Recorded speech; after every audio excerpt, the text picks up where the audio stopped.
Министерството за внатрешни работи се уште без одговор дали има постапка против Ѓорѓи Попѓорѓиев, работен во Електрани на Македонија, кој во предизборието 2016 регистрирал портали во Србија и Хрватска, низ кои ширел лажни вести.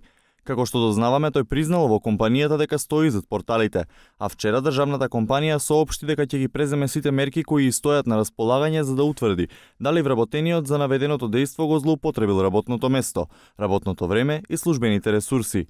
Еден ТВ вчера стапи во контакт со Ѓорѓи Попѓорѓиев, кој побара да му испратиме прашања на имейл и рече дека веднаш ќе одговори на истите, но до овој момент се уште немаме одговор. Само сум во градски, идам на кај дома. Дали ќе може да ви пратам мејл на овој број и се што ви треба да ми доставите на мејл? Ќе ви пратам мој мејл на овој број и може да ми пуштите прашање слободно таму. Го прашавме кој му ги нарачувал лажните вести и кој ги финансирал тие портали. alo.com.hr и sazнаемо.rs се регистрирани непосредно пред изборите во 2016 и на нив се пласираа лажни вести. До МВР и обвинителството ќе се обрати и државната Елем, која соопшти дека ќе им ги стави на располагање за сите потреби сите податоци.